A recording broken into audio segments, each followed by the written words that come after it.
Hi guys, welcome back to my channel. Guys, ನಾನಿವತ್ತು ಹಬ್ಬದ್ದು ಅಂದರೆ ವರಮಹಾಲಕ್ಷ್ಮಿ ಹಬ್ಬದ್ದು ಮನೆ ಕ್ಲೀನ್ ಮಾಡ್ತಾ ಇದ್ವಿ. ಹಸ್ಬೆಂಡ್ ಸ್ವಲ್ಪ ನಾನು ರೂಮ್ ಕ್ಲೀನ್ ಮಾಡಿಕೊಡ್ತೀನಿ ಅಂದ್ಬಿಟ್ಟು ಮಾಡಿಕೊಡ್ತಾಯಿದ್ರು. ಇನ್ನೊಂದು ವಿಷಯ ಏನಂದರೆ, ಇವತ್ತು ಅವ್ರದ್ದು ಬರ್ತ್ಡೇ ಕೂಡ.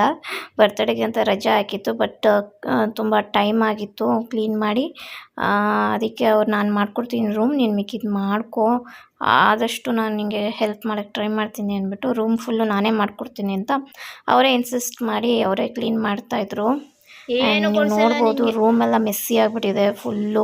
ಮಂಚ ಅದೆಲ್ಲ, ಬೆಡ್ ಅದೆಲ್ಲ ತೆಗೆದು, ಅದು ಡ್ರಾವರು ಅದನ್ನು ಅಷ್ಟೇ ಎಲ್ಲ ತೆಗೆದು ನೀಟಾಗಿ ಕ್ಲೀನ್ ಮಾಡ್ತಾಯಿದ್ರು. ಫುಲ್ಲು ಧೂಳಾಗ್ಬಿಟ್ಟಿತ್ತು, ಯಾಕಂದರೆ ಒಂದು ಲಾಸ್ಟ್ ಇಯರು ನಾವು ಸರಿ ಕ್ಲೀನ್ ಮಾಡಿರಲಿಲ್ಲ. ಯಾಕೆಂದರೆ ಹಬ್ಬ ಮಾಡಿಲ್ಲ ನಾವು ಲಾಸ್ಟ್ ಇಯರು. ಅದಕ್ಕೋಸ್ಕರ ಸರಿ ಮೇಲ್ಮೇಲೆ ಕ್ಲೀನ್ ಮಾಡ್ಕೊಂಡಿದ್ವಿ. ಅದಕ್ಕೆ ಸ್ವಲ್ಪ ಡೀಪ್ ಕ್ಲೀನ್ ಅವಶ್ಯಕತೆ ಇತ್ತು, ಅದಕ್ಕೆ ಕ್ಲೀನ್ ಮಾಡ್ಕೊತಾ ಇದ್ವಿ. ನಾವು ಯೋಚನೆ ಮಾಡಿದ್ವಿ, ಅರ್ಬನ್ ಅವ್ರನ್ನ ಕರ್ಸೋಣ ಇಲ್ಲ ಹೋಮ್ ಸರ್ವಿಸ್ ಯಾರನ್ನಾರು ಕರ್ಸೋಣ ಅಂತ ಅಂದ್ಕೊಂಡ್ವಿ. ಬಟ್ ನಾನೇ ಬೇಡ ಅಂತ ಹೇಳಿದೆ, ಯಾಕಂದರೆ ಕೆಲವು ವಿಡಿಯೋಸ್ ನೋಡಿದೆ, ಅದರಲ್ಲಿ ಅವ್ರ ಸ್ಯಾಟಿಸ್ಫ್ಯಾಕ್ಷನೇ ಇರಲಿಲ್ಲ. ಸುಮ್ಮನೆ ಕರೆಸಿ ಮತ್ತೆ ಚೆನ್ನಾಗಿ ಮಾಡಿಲ್ಲ ಅಂದರೆ ಯಾಕೆ ದುಡ್ಡು ಕೊಟ್ಬಿಟ್ಟು ಅಂದ್ಬಿಟ್ಟು ನಮ್ಮ ಕೆಲಸ ನಾವೇ ಮಾಡ್ಕೊಂಡ್ರೆ ಬೆಟರ್ ಅಲ್ವಾ ಅಂದ್ಬಿಟ್ಟು ನಾವೇ ಮಾಡ್ಕೊತಾ ಇದ್ವಿ. ನಮ್ಗೆ ಸ್ಯಾಟಿಸ್ಫ್ಯಾಕ್ಷನ್ ಆಗುತ್ತೆ. ಎಸ್ಪೆಷಲಿ ನನಗಂತೂ ಹಾಗೇ ಕೆಲಸ ಮಾಡಿ ಸುಸ್ತಾಗಿಬಿಡ್ತು. ಹಸ್ಬೆಂಡ್ ಬರ್ತ್ಡೇ ಬೇರೆ ಇತ್ತಲ್ವಾ, ಸೊ ಒಂದ್ಸತಿ ಲಾಸ್ಟ್ ಟೈಮ್ ನಾನ್ ವೆಜ್ ತಿನ್ಬಿಡೋಣ ಅಂತ. ಯಾಕಂದರೆ ಹಬ್ಬ ಎಲ್ಲ ಶುರು ಆಗಿ ಹಬ್ಬ ಎಲ್ಲ ಮುಗಿಯೋವರೆಗೂ ಗಣೇಶ ಹಬ್ಬ ಎಲ್ಲ ಆಗಬೇಕು. ಗಣೇಶ ಹಬ್ಬ ಆಗಿ ಒಂದು 15 ಡೇಸ್ ಆಗಬೇಕು, ಆಮೇಲೆ ನಾನು ನಮ್ಮ ಮನೇಲಿ ನಾನ್ ವೆಜ್ ತಿನ್ನೋದು. ಸೊ ಅದಕ್ಕೆ ಮುಂಚೆ ಐ ಥಿಂಕ್ ಗ್ಯಾಪ್ ಆಗಿಬಿಡುತ್ತಲ್ವ, 1 ಮಂತ್ 1.5 ಮಂತ್ ಹತ್ತತ್ರ ಆಗಿಬಿಡುತ್ತೆ. ಅದಕ್ಕೆ ನಾನ್ ವೆಜ್ ತಿನ್ನೋಣ ಅಂತ ಬಂದ್ವಿ. ಮಕ್ಕಳಿಗೆ ಏನೂ ಚೆನ್ನಾಗಿಲ್ಲ, ಏನಕ್ಕಂದರೆ ಕ್ಲೀನ್ ಮಾಡ್ಕೊತಾ ಇದ್ರಲ್ವ, ಆ ಮಗನಿಗೂ ಪ್ರಾಮಿಸ್ ಮಾಡಿದ್ವಿ. ಅದಕ್ಕೋಸ್ಕರ ಹಂಗೆ ಕರ್ಕೊಂಡ್ಬಂದು ನಾವು ಬಂದಿದ್ದು ಮೇಘನಾ ಫುಡ್ಸ್ ಅಂತ. ನಾನು ಮತ್ತು ನನ್ನ ಮಗ ಬರ್ತಾರೆ ಫಸ್ಟ್ ಟೈಮ್. ಬಟ್ ಹಸ್ಬೆಂಡ್ ಆಫೀಸವರು ಟೀಮ್ ಲಂಚ್ಗೆಲ್ಲ ಹೋಗಿದ್ರಂತೆ. ತುಂಬ ಚೆನ್ನಾಗಿದೆ, ಅಲ್ಲೇ ಹೋಗೋಣ ಅಂದ್ಬಿಟ್ಟು ಸ್ವಲ್ಪ ದೂರ, ಇದೊಂದು ಬ್ರಿಗೇಡ್ ರೋಡ್ ಆ ಕಡೆ ಕನೆಕ್ಟಿವಿಟಿ ರೋಡಲ್ಲಿದೆ. ಚೆನ್ನಾಗಿದೆ ಮೇಘನಾ ಫುಡ್ಸು. ಮಗ ಅಂತೂ ತುಂಬ ಇಷ್ಟಪಟ್ಟು ಎಂಜಾಯ್ ಮಾಡ್ಕೊಂಡು ತಿಂತಾಯಿದ್ದ. ನಾವೊಂದು ಕ್ರಿಸ್ಪಿ ಚಿಕನ್, ಆಮೇಲೆ ಚಿಕನ್ ಲಾಲಿಪಾಪ್ ಮತ್ತು ಬಿರಿಯಾನಿ ಅಷ್ಟೇ ತೊಗೊಂಡಿತ್ತು. ಯಾಕಂದರೆ ಅಷ್ಟಿಗೆ ಹೊಟ್ಟೆ ತುಂಬೋಯಿತು, ತುಂಬಾ ಫುಲ್ ಹೆವಿ ಆಗೋಯಿತು. ಅದ್ರ ಜೊತೆಗೆ ನಾನಿಲ್ಲಿ ಮೊಜಿತೋ ತೊಗೊಂಡಿದ್ದೆ. ಐ ಥಿಂಕ್ ವಾಟರ್ ಮೆಲನ್ ಅನಿಸುತ್ತೆ ಮೊಜಿತೋ ಇದು. ನಾನು ನಾನ್ ವೆಜ್ ಏನಾದರೂ ತಿಂತೀನಿ ಅಂದರೆ ಮೊಜಿತೋ ಬೇಕೇ ಬೇಕು ನನಗೆ. ನನಗೇನೋ ಅದೊಂದು ಕಾಂಬಿನೇಷನ್ ಇಷ್ಟ ಆಗುತ್ತೆ ಅಂತ ತೊಗೊಂಡೆ. ಇವನಂತೂ ಫುಲ್ ಬ್ಯುಸಿ ಇದ್ದ, ಫುಲ್ ಚೆನ್ನಾಗಿ ಎಂಜಾಯ್ ಮಾಡ್ತಾರೆ. 2 ಥರ ನಾವು ತೊಗೊಂಡಿದ್ದು ಚಿಕನ್, ಹೇಳ್ದಂಗೆ ಚಿಕನ್ ಲಾಲಿಪಾಪ್ ಆ್ಯಂಡ್ ಇನ್ನೊಂದು ಚಿಕನ್ದೇನೋ ಅದು ಸಾಫ್ಟ್ ಆಗೋಯಿತು, ಕ್ರಂಚಿ ಆಗೋಯಿತು, ಚೆನ್ನಾಗಿತ್ತು. ಆ್ಯಂಡ್ ನಿಮಗೆ ಬಿರಿಯಾನಿ ಈ ರೀತಿ ಕೊಡ್ತಾರೆ, ಕೆಳಗಡೆ ರೈಸ್ ಇರುತ್ತೆ, ಮೇಲ್ಗಡೆ ನಿಮಗೆ ಗ್ರೇವಿ ಥರ ಇರುತ್ತೆ. ಸ್ವಲ್ಪ ಸ್ಪೈಸಿ ಇದೆ, ಬಟ್ ಚೆನ್ನಾಗಿದೆ.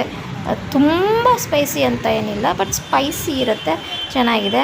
ಊಟ ಎಲ್ಲ ಆದಮೇಲೆ ಅವನಿಗೆ ತಕ್ಷಣ ಕಾರಲ್ಲಿ ಕರ್ಕೊಂಡು ಹೋಗಲ್ಲ. ಅವನೇನು ಮಾಡ್ದ, ಅವನು ಸರಿ ನಾವು ವಾಕ್ ಮಾಡೋಣ ಅಂತ ಅಂದ. ನನಗೂ ಅಷ್ಟೇ ವಾಕ್ ಮಾಡೋದು ತುಂಬ ಇಷ್ಟ. ಆ್ಯಕ್ಚುಲಿ ನನಗೆ ಏನು ಅಂತಂದರೆ ಈ ಥರ ವಾಕ್ ಮಾಡ್ಕೊಂಡು ಮಾತಾಡ್ಕೊಂಡು ಹೋಗೋದು ತುಂಬ ಇಷ್ಟ. ಗಾಡಿಗೆ ಕಾರಕ್ಕಿಂತ ನನಗೆ ಈ ಥರ ಹೋಗೋಕ್ಕೆ ಇಷ್ಟ. ಅವನಿಗೂ ಅದೇ ಬಂದುಬಿಟ್ಟಿದೆ, ಅವನು ಅದೇ ಪ್ರಿಫರ್ ಮಾಡ್ತಾನೆ. ಅದಕ್ಕೆ ಹೋಗೋಣ, ಇಲ್ಲೆಲ್ಲ ಎಕ್ಸ್ಪ್ಲೋರ್ ಮಾಡೋಣ, ನಂಗೆ ನೈಟ್ ಔಟ್ ಇಷ್ಟ ತುಂಬ ಅಂತ ಇನ್ಸಿಸ್ಟ್ ಮಾಡ್ದೆ. ಸರಿ, ಇಲ್ಲೇ ಬ್ರಿಗೇಡ್ ರೋಡು ಇದೆ ಅಲ್ವಾ, ಸೊ ಅವನಿಗೆ ಬ್ರಿಗೇಡ್ ರೋಡ್ ತೋರ್ಸೋಣ, ಸುಮ್ಮನೆ ನಡ್ಕೊಂಡು ಹೋಗೋಣ ಅಂದ್ಬಿಟ್ಟು ಅಲ್ಲಿ ಕಾರಲ್ಲದೆ ಪಾರ್ಕ್ ಮಾಡಿಬಿಟ್ಟು ಹೋಟ್ಲ್ ಹತ್ರನೇ ಹೀಗೆ ಹೋಗ್ತಾ ಇದ್ವಿ. ಫುಲ್ಲು ಲೈಟ್ಸ್ ಹಾಕಿದ್ರು, ಏನಕ್ಕೆ ಅಂತ ಗೊತ್ತಿಲ್ಲ, ಬಟ್ ಲೈಟ್ಸ್ ಎಲ್ಲ ಹಾಕಿದ್ರು, ಚೆನ್ನಾಗಿತ್ತು. ನೈಟ್ ಲೈಫ್ ಥರ ಅಲ್ಲ. ಕೆಲವು ಹುಡುಗ ಹುಡುಗಿ ಜಾಸ್ತಿ ಇದ್ದರು, ಕೆಲವು ಕಪಲ್ಸ್ ಇದ್ದರು, ಕೆಲವು ಫ್ಯಾಮಿಲಿಯವರು ಓಡಾಡ್ತಾಯಿದ್ರು. ಹೀಗೆ ಓಡಾಡಿಕೊಂಡು ಅವನು ಅಷ್ಟೇ ಫುಲ್ಲು ಓಡಾಡ್ಕೊಂಡು ನೋಡಿ ತರಲೆಲ್ಲ ಆಡ್ಕೊಂಡು ಹೋಗ್ತಾಯಿದ್ದ. ತುಂಬ ಅವನಿಗೆ ಖುಷಿ. ಈ ಥರ ರಾತ್ರಿ ಹೊತ್ತಂತೂ ತುಂಬ ಇಷ್ಟಪಡ್ತಾನೆ. ಬೆಳಗ್ಗೆ ಹೊತ್ತು ಅವ್ನು ಎಲ್ಲೂ ಈಚೆ ಬರೋಕ್ಕೆ ಇಷ್ಟನೇ ಪಡೋಲ್ಲ, ಬಿಸಿಲು ಅಂತಾನೆ, ನಾನು ಓಡಾಡಲ್ಲ ಅಂತಾನೆ. ಸೊ ಅದಕ್ಕೆ ಅವ್ನು ಬೆಳಗ್ಗೆ ಬರೋಲ್ಲ. ಆಮೇಲೆ ಇಲ್ಲಿ ಒಂದು ಕೀ ಚೈನ್ಸ್ ಹಾಕಿದ್ರು. ಕೀ ಚೈನ್ಸ್ ನೋಡ್ಬೇಕಾದ್ರೇ ನಾನು ನೋಡ್ತೀನಿ ಅಂದ. ನಾನು ಅದಕ್ಕೆ ಹಿಂಗೆ ಸುಮ್ಮನೆ ಹಿಂಗೆ ಕಣ್ಣು ಮಾಡಿದ್ದೆ, ನಾನು ತೊಗೊಳ್ಳಲ್ಲ, ಸುಮ್ಮನೆ ಮುಟ್ಟು ನೋಡ್ಕೊಂಬರ್ತೀನಿ ಅಂದ. ಸರಿ ಹೋಗು ಅಂದ್ಬಿಟ್ಟು ನಾನು ಬಿಟ್ಟೆ. ಆಮೇಲೆ ಸರಿ ಅದನ್ನೆಲ್ಲ ಮುಟ್ಟು ನೋಡ್ಕೊಂಡು, ಏನೋ ಒಂದು ಈ ಸ್ಪೈಡರ್ ಮ್ಯಾನು, ಅವೆಂಜರ್ಸ್ ಆ ಥರ ಎಲ್ಲ ಇರುತ್ತಲ್ಲ, ಆ ಥರ ಕೀ ಚೈನ್ಸ್ ಇದು. ಸೊ ಸುಮ್ಮನೆ ನೋಡ್ಕೊಂಡು ಮುಟ್ತೀನಿ ಅಂದ್ಬಿಟ್ಟು ಮುಟ್ಟು ನೋಡ್ಕೊಂಡು ಬರ್ತಾಯಿದ್ದೆ. ಕೆಲವು ಕೀ ಚೈನ್ಸ್ ಅವನ ಹತ್ರ ಇದೆ ಆಲ್ರೆಡಿ, ಅದನ್ನೇ ಹೇಳ್ತಾ ಇದ್ದ, ನನ್ನ ಹತ್ರ ಇದೆ ಅಲ್ವಾ ಅಂತ. ಅಂದ್ಬಿಟ್ಟು ನಾನು ಅದನ್ನೇ ನೋಡ್ತಾಯಿದ್ವಿ. ಅವನು ಈ ಥರ ಅಂತೂ ಅವನು ಈ ಥರ ಬಂದುಬಿಟ್ರೆ ಅಂತೂ ಅವನಿಗೆ ಖುಷಿನೇ ತಡೆಯೋಕ್ಕಾಗಲ್ಲ. ಅವನಿಗೆ ಅಷ್ಟು ಚೆನ್ನಾಗಿ ಎಂಜಾಯ್ ಮಾಡ್ತಾನೆ, ತುಂಬ ಖುಷಿಯಾಗಿರ್ತಾನೆ. ಈ ಥರ ನೈಟ್ ಅಂತೂ ಕರ್ಕೊಂಬಂದುಬಿಟ್ರೆ ತುಂಬ ಖುಷಿಯಾಗುತ್ತೆ. ನಾವು ಅಷ್ಟೇ, ನಾನು ಹಸ್ಬೆಂಡ್ ಮತ್ತು ಅವನು 3 ಜನನೂ ನೈಟ್ ಔಟ್ ಜಾಸ್ತಿ ಹೋಗ್ತಾ ಇರ್ತೀವಿ. ಬೆಳಗ್ಗೆ ಹೊತ್ತು ಹೋಗೋದು ತುಂಬ ರೇರು. ನೈಟ್ ಮಾತ್ರ ಸುಮ್ಮನೆ ಹೋಗ್ತೀವಿ, ಐಸ್ ಕ್ರೀಮ್ ತಿನ್ನೋಕ್ಕೂ ಹೋಗ್ತೀವಿ, ಇಲ್ಲ ಹೋಟೆಲ್ಗೆ ಹೋಗ್ತೀವಿ, ಹೋಗ್ತಾ ಇದ್ವಿ. ಈಗ ಒಂದು ಐ ಥಿಂಕ್ ಲಾಸ್ಟ್ ಇಯರಿಂದ ಸ್ವಲ್ಪ ಹೋಗ್ತಾ ಇಲ್ಲ, ಏನು ಒಂದು ಆಗಿಲ್ಲ ಹೋಗೋಕ್ಕೆ. ಸೊ ಅದಕ್ಕೋಸ್ಕರ ತುಂಬ ಗ್ಯಾಪ್ ಆಗಿ ಹೋಗಿತ್ತು. ಇವ್ನಿಗೆ ಈ ಥರ ಇವಾಗ ತುಂಬ ಗ್ಯಾಪ್, ತುಂಬ ಟೈಮ್ ಆದಮೇಲೆ ಬಂದಿರೋದಕ್ಕೆ ಅವನ್ನ ಹಿಡಿಯೋಕ್ಕೆ ಆಗ್ತಾಯಿರಲಿಲ್ಲ. ಫುಲ್ಲು ಖುಷಿಯಾಗಿ ಅಲ್ಲಿ ಅಲ್ಲಿ ಓಡಾಡ್ತಾಯಿದ್ದಿದ್ದು, ಅದೇನು ಇದೇನು ಅಂದ್ಕೊಂಡು ಇದು ಮಾಡ್ತಾಯಿದ್ದ. ಕೊನೆಗೂ ನೈಟ್ ಮನೆಗೆ ಬಂದು ಆಮೇಲೆ ನೆಕ್ಸ್ಟ್ ಡೇ ಇದು ಅವ್ರ ಆಫೀಸ್ ಇತ್ತು. ಆಬ್ವಿಯಸ್ಲಿ ರಜಾ ಹಾಕು ಅನ್ನೋಕ್ಕಾಗಲ್ಲ, ನನ್ನ ಕೆಲಸ ನಮ್ಮ ಮಿಕ್ಕಿದ್ದು ಏನಿದೆ ಮಾಡ್ಕೊಳ್ಳೋಣ ಅಂದ್ಬಿಟ್ಟು ಕಬೋರ್ಡ್ ಕ್ಲೀನ್ ಮಾಡೋಣ ಅಂತ ತೆಗೆದೆ. ಕಬೋರ್ಡಲ್ಲಿ ನೋಡಿದ್ರೆ ಯಪ್ಪ ಇಷ್ಟೊಂದು ಎಕ್ಸ್ಪೈರಿ ಔಷಧಿಗಳಿತ್ತು. ಏನು 5 ವರ್ಷದಿಂದ ಕ್ಲೀನೇ ಮಾಡಿಲ್ವ ನಾನು ಅನಿಸ್ತಿದೆ. ಯಾಕಂದರೆ ಈ ಮನೆಗೆ ಬಂದು 5 ಇಯರ್ಸ್ ಆಗಿದೆ. ಅವಾಗಿಂದನೂ ಹಾಗೆ ಇದೆಯಾ ಅಂತ ಅನ್ಕೋತೀನಿ. ನಾನು ಕ್ಲೀನ್ ಮಾಡಿಲ್ವಾ ಅನ್ನೋದೇ ಗೊತ್ತಾಗ್ತಾಯಿಲ್ಲ. ಮತ್ತು ಇಷ್ಟೊಂದು ಬಟ್ಟೆಗಳು ವೇಸ್ಟ್ ಇದೆ ಅವನದು, ಮತ್ತು ನಂದು ತುಂಬ ಚೆನ್ನಾಗಿಲ್ಲ, ಒಂಥರ ಫೇಡ್ ಆಗಿರೋದು. ಅವನದು ತುಂಬ ಚಿಕ್ಕದಾಗಿರೋದು ಬಟ್ಟೆಗಳು ಇದು ತುಂಬ ಬಿದ್ದಿದೆ. ಅದು ಚೆನ್ನಾಗೇ ಇದೆ ಅದೆಲ್ಲ, ಅದಕ್ಕೆ ಒಂದು ಸಾರ್ಟ್ ಔಟ್ ಮಾಡಬೇಕು, ಒಂದು ನೀಟಾಗಿ ಕಿಟ್ ಬ್ಯಾಗ್ ಹಾಕ್ಬಿಟ್ಟು ಬೇರೆ ಯಾರಿಗಾರು ಕೊಡೋಕ್ಕಾಗುತ್ತೆ ಅಂದ್ಬಿಟ್ಟು ಅದನ್ನು ಆ ಸೈಡಿಗೆ ಇಟ್ಬಿಟ್ಟು ಇವಾಗ ಕಬೋರ್ಡ್ ಕ್ಲೀನಿಗೆ ಕೂತಿದ್ದೀನಿ. ಕ್ಲೀನೆಲ್ಲ ಆಯಿತು, ನೀಟಾಗಿ ಎಲ್ಲ ಒಸಿ ಧೂಳೆಲ್ಲ ತೆಗೆದು ವ್ಯಾಕ್ಯೂಮ್ ಎಲ್ಲ ಮಾಡಿ ಇದು ಬಾಲ್ಸ್ ಬರುತ್ತಲ್ಲ, ನಶೆ ಬಾಲ್ಸ್, ಅದನ್ನು ಹಾಕಿದ್ದೀನಿ ಸ್ಮೆಲ್ ಬರದೇ ಇರಲಿ ಅಂತ. ನಂದು ಕೆಳಗಡೆ ಇದೆ ಬಟ್ಟೆ, ಮನೆಗೆ ಹಾಕೊಳ್ಳೋ ಬಟ್ಟೆ, ಅದನ್ನು ಲಾಸ್ಟಲ್ಲಿ ಮಾಡೋಣ, ಫಸ್ಟು ಅಪ್ಪ ಮಗಂದು ಮಾಡಿಬಿಡೋಣ ಅಂದ್ಬಿಟ್ಟು ಮಾಡ್ತಾಯಿದ್ದೆ. ಆಮೇಲೆ ಈ ಕಬೋರ್ಡ್ ಡ್ರಾವರಲ್ಲಿ ತೆಗೆದು ನೋಡಿದ್ರೆ ತುಂಬ ಇತ್ತಲ್ವ, ಸೊ ಅದಕ್ಕೆ ಎಕ್ಸ್ಪೈರಿ ಆಗಿದ್ದು ಯಾವ್ದು ಎಕ್ಸ್ಪೈರಿ ಆಗಿದೆ ಅದೆಲ್ಲ ತೆಗ್ದು ಹಾಕಿ ಚೆನ್ನಾಗಿರೋವೆಲ್ಲ ಎಕ್ಸ್ಪೈರಿ ಆಗದೆ ಇರೋ ಅಂಥದ್ದೆಲ್ಲ ನಾನು ಬೇಷನ್ಗೆ ಹಾಕಿಡ್ತಾಯಿದ್ದೀನಿ. ಅವನ ಔಷಧಿ ಇದು ಜಾಸ್ತಿ ಜ್ವರದ್ದು, ಕೆಮ್ಮದು ಆ್ಯಂಡ್ ಕೋಲ್ಡ್ದು ಇದೆಲ್ಲ ಇದೆ. ಜೊತೆಗೆ ನಮ್ಮದು ಮಸಾಜ್ ಆಯುರ್ವೇದಿಕ್ದು ಒಂದು ಆಯಿಲ್ ಇರುತ್ತೆ ಅದೊಂದಿತ್ತು, ಮತ್ತು ಇದೆಲ್ಲ ಕಾಫ್ದು. ಸೊ ಬೇಡದೇ ಇರೋದೆಲ್ಲ ಇಲ್ಲೊಂದು ಬ್ಯಾಗ್ ಇಟ್ಕೊಂಡ್ಬಿಟ್ಟಿದ್ದೀನಿ. ಬ್ಯಾಗಲ್ಲಿ ಏನೇನು ಬೇಡ ಅದನ್ನೆಲ್ಲ ಎತ್ತಿ ಅದಕ್ಕೆ ಹಾಕ್ತಾಯಿದ್ದೀನಿ. ಸೊ ಹೀಗೆ ಕ್ಲೀನ್ ನಡೀತಾ ಇದೆ. ಕ್ಲೀನ್ ಮುಗಿಸ್ಬೇಕು ಇವಾಗ. ನೋಡಿ ಅವನದು ಔಷಧಿ ಎಲ್ಲ ತುಂಬ ಎಕ್ಸ್ಪೈರಿ ಆಗಿ ಬಿದ್ದಿದೆ. ಈ ವರ್ಷ ಎಕ್ಸ್ಪೈರಿ ಆಲ್ರೆಡಿ ಆಗೋಗಿದೆ, ಆದರೂ ಹಂಗೆ ಬಿದ್ದಿದೆ. ನಾನು ಕ್ಲೀನೇ ಮಾಡ್ಕೊಂಡಿಲ್ಲ. ಅದಕ್ಕೆ ಗೊತ್ತಾಗ್ತಾಯಿಲ್ಲ ಯಾವಾಗ ಕ್ಲೀನ್ ಮಾಡಿದೆ ಲಾಸ್ಟ್ ಟೈಮು ಅಂತ. ಮೋಸ್ಟ್ ಪ್ರಾಬಬ್ಲಿ ಇಲ್ಲಿ ಮನೆಗೆ ಬಂದಾಗೆ ನಾವು ಕ್ಲೀನ್ ಮಾಡಿತ್ತು ಅನಿಸುತ್ತೆ, ಆಮೇಲೆ ಮಾಡೇ ಇಲ್ಲ. So it's okay. And last year ಅಷ್ಟೇ ನಾನು ಹೇಳ್ದಂಗೆ ಮೇಲೆ ಕ್ಲೀನ್ ಮಾಡ್ಕೊಂಡಿತ್ತು, ಮಾಡಿಲ್ಲ. ಯಾಕೆ ಅಂತ ನಾನು ಹೇಳ್ತೀನಿ. ಯಾಕಂದರೆ ಹಬ್ಬ ಮಾಡಿಲ್ಲ ಲಾಸ್ಟ್ ಇಯರ್, ನಾವು ಹಬ್ಬನೇ ಮಾಡಿಲ್ಲ, ಯಾಕಂದರೆ ಸೂತಕ ಇತ್ತು, ಅದಕ್ಕೋಸ್ಕರ ಮಾಡಿಲ್ಲ. ಸೊ ಇಷ್ಟೆಲ್ಲ ಕ್ಲೀನ್ ಮಾಡಬೇಕು. ಏನಾದರೂ ಆದರೆ ನಾನು ಕ್ಲೀನ್ ಮಾಡಿದ್ಮೇಲೆ ನಾನು ಏನಾದ್ರು ಕ್ಲಿಪ್ಪಿಂಗ್ ತೆಗೆದ್ರೆ ಹಾಕ್ತೀನಿ. ಆಮೇಲೆ ಇದೆಲ್ಲ ನೆಕ್ಸ್ಟ್ ಡೇ ತಿರ್ಗಾ ನಾನು ಅಡುಗೆ ಮನೆ ಲಾಸ್ಟಲ್ಲಿ ಇಟ್ಕೊಳ್ಳೋಣ ಅಂದ್ಕೊಂಡು ಅಡುಗೆ ಮನೆಗೆ ಕ್ಲೀನ್ ಮಾಡೋಕ್ಕೆ ಬಂದಿದ್ದೀನಿ. ಅಡುಗೆ ಮನೇಲಂತೂ ತುಂಬ ಮೆಸ್ಸಿ ಆಗಿಬಿಟ್ಟಿದೆ. ರೂಮ್ಗಿಂತ ಅಡುಗೆ ಮನೆ ಮೆಸ್ಸಿ ತುಂಬ ಅನ್ನಿಸ್ತಾ ಇದೆ. ತುಂಬ ಟೈಮು ಹಿಡಿತಾ ಇದೆ. ಒಂದು ಮೇಲ್ಗಡೆ ಎಲ್ಲ ಕ್ಲೀನ್ ಮಾಡಿಕೊಂಡೆ, ಬಟ್ ಕೆಳಗಡೆ ಮುಗಿತಾನೇ ಇಲ್ಲ. ಎಷ್ಟು ತೆಗಿತಾ ಇದ್ದೀನಿ ಅಷ್ಟು ಬರ್ತಾನೆ ಇದೆ. 1 ವರ್ಷ ಕ್ಲೀನ್ ಮಾಡಿಲ್ಲ ಅಂದರೆ ನೋಡಿ ಎಷ್ಟು ಫಜೀತಿ ಆಗಿಬಿಡುತ್ತೆ. ಬಟ್ ಮೇಲೆ ಕ್ಲೀನ್ ಮಾಡ್ಕೊತಾ ಇದೆ, ಬಟ್ ಡೀಪ್ ಕ್ಲೀನಿಂಗ್ ಮಾಡಿರಲಿಲ್ಲ. ಅದಕ್ಕೆ ಇನ್ಮೇಲೆ ಹಬ್ಬ ಮಾಡದೇ ಇರಲಿ, ಡೀಪ್ ಕ್ಲೀನಿಂಗ್ ಮಾಡ್ಕೊತಾ ಇರಬೇಕು 6 ಮಂತ್ಸ್ಗೆ ಒಂದು ಸತಿ ಅಂತ ಅನಿಸ್ಬಿಡ್ತು. ಅಷ್ಟು ತಾಪತ್ರೆ ಆಗೋಯ್ತು. ತುಂಬಾ ಮೈಕೈ ನೋವು ಬಂದುಬಿಡ್ತು ತುಂಬ. ಯಾಕಂದರೆ ಹಬ್ಬ ಹತ್ತಿರ ಇತ್ತು, ಅದ್ರ ಕೆಲಸನೇ ಮುಗ್ದಿಲ್ಲ, ಇನ್ನು ತಿಂಡಿಗಳು ಮಾಡಿಲ್ಲ. ಸೊ ಮತ್ತು ಇಲ್ಲೆಲ್ಲ ಧೂಳು ನೋಡ್ತಾ ಇದ್ರೇ ತುಂಬಾ ಕಷ್ಟ ಆಗ್ತಾಯಿತ್ತು. ಏನು ಕ್ಲೀನ್ ಮಾಡೋದು ಇದು ಅಂದ್ಬಿಟ್ಟು ನೋಡಿ ಸಿಕ್ಕಾಪಟ್ಟೆ ಧೂಳಿತ್ತು. ಇದನ್ನೆಲ್ಲ ಕ್ಲೀನ್ ಮಾಡೋ ಅಷ್ಟರಲ್ಲಿ ಸಾಕಾಗೋಗುತ್ತೆ. ನೋಡಿ ಇನ್ನೊಂದು ಸತಿ ತೋರಿಸ್ತೀನಿ. ಫುಲ್ಲು ಧೂಳು ಅಂದರೆ ಧೂಳು, ಎಲ್ಲಿಂದ ಬರ್ತಾಯಿದೆ ಧೂಳು ಅನ್ನೋದೇ ಗೊತ್ತಿಲ್ಲ, ಬಟ್ ಅಷ್ಟು ಧೂಳಿರುತ್ತೆ. ಈ ಧೂಳು ಮತ್ತು ಇದೆಲ್ಲ ಕ್ಲೀನ್ ಮಾಡದೆ ಇರೋಕ್ಕೆ ಆಗಲ್ಲ ಅವಲ್ವ, ಡೀಪ್ ಕ್ಲೀನಿಂಗ್ ಮಾಡಲೇಬೇಕು ಅಂದ್ಬಿಟ್ಟು ಫುಲ್ ಡೀಪ್ ಕ್ಲೀನ್ ಮಾಡ್ತಾಯಿದ್ದೀನಿ. ಸೊ ಇಷ್ಟೆಲ್ಲ ಆಯಿತು. ಇವಾಗ ಪಾತ್ರೆ ಎಲ್ಲ ತೊಳೆದು ನೋಡಿ ಧೂಳು ತುಂಬ ಧೂಳಿದೆ. ಈ ಮನೆ ತುಂಬ ಅಂದರೆ ತುಂಬ ಧೂಳಿದೆ. ನಮಗೆ ತುಂಬಾ ಅದು ಅಡ್ಜಸ್ಟೇ ಆಗ್ತಾಯಿಲ್ಲ.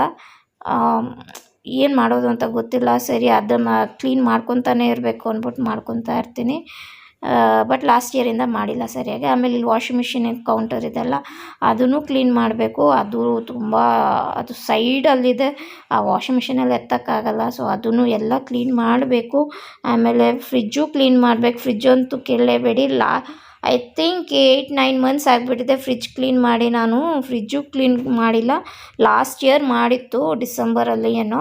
ಅದಾದಮೇಲೆ ನಾನು ಮಾಡೇ ಇಲ್ಲ. ಅದಕ್ಕೆ ಫ್ರಿಜ್ಜೆಲ್ಲ ಫುಲ್ಲು ಏನೇನೋ ಚೆಲ್ಲೋಗಿರೋದು ಎಲ್ಲ ಇತ್ತು. ಅದೆಲ್ಲ ಇವಾಗ ಡೀಪ್ ಕ್ಲೀನ್ ಮಾಡಬೇಕು. ಫ್ರಿಜ್ಜು ಕೂಡ ಕ್ಲೀನ್ ಮಾಡಬೇಕು. ಯಾವಾಗ ಮಾಡ್ತೀನಿ, ಎಷ್ಟು ಕೆಲಸ ಮಾಡಿದ್ರೂ ಮುಗಿತಾನೇ ಇಲ್ಲ. ಏನು ಮಾಡಲಿ ಅನ್ನೋದೇ ಗೊತ್ತಾಗ್ತಾಯಿಲ್ಲ. ಸೊ ಆಮೇಲೆ ಈ ಮಧ್ಯದಲ್ಲಿ ಅಣ್ಣಂಗೆ ಬೇರೆ ಹುಷಾರಿರಲಿಲ್ಲ, ಅವ್ನು ಬೇರೆ ಸರ್ಜರಿ ಆಗಿತ್ತು. ಅಲ್ಲಿ ಹೋಗಿ ನೋಡ್ಕೊಂಬಂದು ಮನಸ್ಸೇ ಇರಲಿಲ್ಲ ಏನು ಮಾಡೋಕ್ಕೂ. ಅವನ್ನ ಆ ರೀತಿ ಸರ್ಜರಿ ಆಗ್ತಿರೋದು ಫಸ್ಟ್ ಟೈಮ್ ಅವನು ಆ ಥರ ಸರ್ಜರಿಗೆ ಇದು ಮಾಡ್ಕೊತಾ ಇರೋದು. ಅದಕ್ಕೆ ಬೇಜಾರಾಗಿತ್ತು ಸ್ವಲ್ಪ. ಸೊ ಅದರಿಂದನೂ ಸ್ವಲ್ಪ ಲೇಟ್ ಮಾಡ್ಕೊಂಬಿಟ್ಟೆ, ಮಾಡೋಕ್ಕಾಗಿಲ್ಲ, ಮನಸ್ಸಿರಲಿಲ್ಲ ನನಗೆ ಮಾಡೋಕ್ಕೆ. ಯಾಕೆಂದರೆ ಅವನಿಗೆ ತುಂಬ ಆ ಥರ ಮಲಗಿ ಸರ್ಜರಿ ಅದು ನಾನು ತುಂಬಾ ಆಗಲಿಲ್ಲ ನನಗೆ. ನಾನು ಅದು ವಿಡಿಯೋ ತೊಗೊಂಡಿಲ್ಲ, ಸುಮ್ಮನೆ ಆಗ್ಬಿಟ್ಟೆ. ಆಮೇಲೆ ಮೇಲೆ ಇದೆಲ್ಲ ಕ್ಲೀನ್ ಮಾಡ್ಕೊಂಡಿದ್ದೀನಿ ಆಲ್ರೆಡಿ. ಸೊ ನಿಮ್ಗೆ ಅದು ಕ್ಲಿಪ್ಪಿಂಗ್ ತೆಗಿಯೋಕ್ಕಾಗಿಲ್ಲ. ಅದೆಲ್ಲ ಕ್ಲೀನ್ ಆದಮೇಲೆ ಕೆಳಗಡೆ ಇದು ತೋರಿಸಿದ್ನಲ್ಲ ಧೂಳಿದೆ ಅಂತ, ಆ ಮಧ್ಯದ್ದು ಮತ್ತು ಫುಲ್ ಕೆಳಗಡೆ ಅದನ್ನು ಡೀಪ್ ಕ್ಲೀನ್ ಮಾಡಬೇಕು. ಸೊ ಹೇಳ್ದಂಗೆ ಅಣ್ಣಂಗೆ ಹುಷಾರಿರಲಿಲ್ವಲ್ಲ, ಸರ್ಜರಿ ಆಗಿತ್ತು. ಅದರಿಂದ ಸ್ವಲ್ಪ ಡಿಲೇ ಮಾಡಿಕೊಂಡೆ. ಯಾಕೋ ಮನಸ್ಸಿರಲಿಲ್ಲ ಮಾಡೋಕ್ಕೆ, ಹೆಂಗೆ ಹಬ್ಬ ಮಾಡೋದು ಅಂತ ಇದ್ದೆ.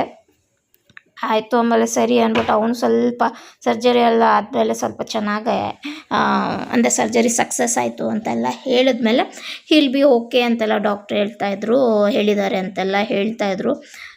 ಸೊ ಅದಕ್ಕೆ ಸರಿ ಬಿಡು, ಏನೋ ಒಂದು ಒಳ್ಳೇದಾಯಿತು, ಏನೋ ಒಂದು ಗಂಡಾಂತರ ಹೋಯಿತು ಅಂದ್ಕೊಂಡು ಸುಮ್ಮನೆ ಆದ್ವಿ. ಆಮೇಲೆ ಇಲ್ಲಿ ಎಲ್ಲ ಈ ಬಾಗಿಲೆಲ್ಲ ಇದು ಅಷ್ಟೇ ಫುಲ್ಲು ಕ್ಲೀನ್ ಮಾಡಬೇಕು. ನಾನು ಹೇಳ್ದಂಗೆ ಅಲ್ಲೇ ಇಟ್ಬಿಟ್ಟಿದ್ದೀನಿ. ನಾನೇನು ಕ್ಲೀನೇ ಮಾಡಿಲ್ಲ ಲಾಸ್ಟ್ ಇಯರಿಂದ. ಅದಕ್ಕೆ ಇದು ತುಂಬ ಅವಸ್ಥೆ ಪಡ್ತಾಯಿದ್ದೀನಿ. ನನಗೆ ತುಂಬ ಅಂದರೆ ತುಂಬ ಹೆಂಗೆ ಅನಿಸ್ಬಿಡ್ತು ಅಂದರೆ, ನಾನು ಹೋದ ವರ್ಷನೇ ಸರಿಗೆ ಮಾಡ್ಕೊಂಡಿದ್ದೆ, ಇಷ್ಟೊಂದು ಕ್ಲೀನ್ ಮಾಡೋ ಅವಶ್ಯಕತೆ ಇರಲಿಲ್ಲ. ಈಗ ವರ್ಷನೂ ಮಾಡ್ಕೊಬೇಕಾಗಿತ್ತು. ಇದು ಹಬ್ಬ ಮಾಡು, ಇಲ್ಲ ಅಂದರೆ ಇಲ್ಲ, ಬಟ್ ಕ್ಲೀನ್ ಅಂತೂ ಮಾಡಲೇಬೇಕಾಗಿತ್ತು. ಬಟ್ ಮಾಡೋಕ್ಕಾಗಲಿಲ್ಲ ಲಾಸ್ಟ್ ಇಯರು.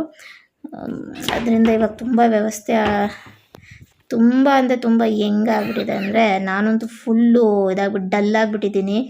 ಮುಖದಲ್ಲಿ ಒಂದು ಏನೂ ಇದಿಲ್ಲ. ಯಾಕಂದರೆ ಇಷ್ಟೊಂದು ಕ್ಲೀನ್ ಮಾಡ್ಕೊಂಡು ಕೂತ್ಕೊಂಡ್ರೆ ಏನಂತ ಇರುತ್ತೆ. ಆಮೇಲೆ ಸ್ಯಾರಿ ಕೂಡ ನಾನು ತೊಗೊಂಡಿಲ್ಲ, ಅದಕ್ಕೆ ಬ್ಲೌಸು ಇಲ್ಲ, ಏನು ಹಾಕ್ಕೊಳ್ಳಿ ಹಬ್ಬಕ್ಕೆ ಅನ್ನೋದು ಗೊತ್ತಿಲ್ಲ. ಹಸ್ಬೆಂಡ್ ಹೇಳ್ತಾಯಿದ್ರು ಯಾಕೆ ಹಿಂಗಾಗ್ಬಿಟ್ಟಿದ್ಯಾ ಅಂತ. ಬಟ್ ಏನು ಮಾಡೋದು, ತುಂಬ ಕೆಲಸ ಇದೆ. ಮಧ್ಯದಲ್ಲಿ ಅಣ್ಣಂದು ಇದಾಯಿತು, ಅದು ಸ್ವಲ್ಪ ಬೇಜಾರಾಯಿತು. ಸ್ವಲ್ಪ ಮೆಂಟಲಿ ಏನೋ ಒಂಥರ ಅನಿಸ್ತು.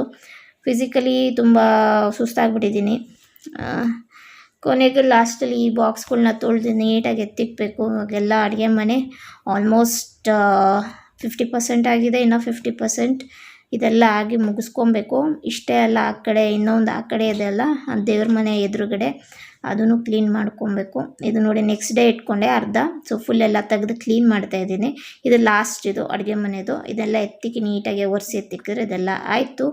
ಸೊ ಇದೆಲ್ಲ ಆದಮೇಲೆ ಲಾಸ್ಟಲ್ಲಿ ಅಡುಗೆ ಅದು ಹೇಳ್ದಂಗೆ ದೇವರು ಮುಂದೆನೇ ರೂಮ್ ಮುಂದೆನೇ ಒಂದು ಚಿಕ್ಕ ಟೇಬಲ್ ಇದೆ ನೋಡಿ, ಫಿಲ್ಟ್ರೆಲ್ಲ ಇಟ್ಟಿದ್ದೀನಲ್ಲ, ಆ ಟೇಬಲೆಲ್ಲ ಎಳ್ದು ಕಸ ಗುಡಿಸ್ಕೊಬೇಕು, ಧೂಳು ಹೊಡಿಬೇಕು. ಅಲ್ಲಿ ಹೊಡೆದೇ ಇರಲಿಲ್ಲ. ಅದೊಂದಿದೆ, ಅದೊಂದು ಮುಗಿಸ್ಕೊಂಡ್ರೆ ನನಗೆ ಕೆಲಸ ಆಯಿತು. ಸೊ ಇಷ್ಟೇ, ಕ್ಲೀನಿಂಗ್ ಪ್ರಾಸೆಸ್ ನಡೀತಾ ಇದೆ ನೋಡಿ. ಇದು ಅಷ್ಟೇ ತೋರಿಸ್ತೀನಿ ನಿಮಗೆ. ಸಿಕ್ಕಾಪಟ್ಟೆ ಧೂಳಿತ್ತು ತುಂಬ ನೋಡಿ.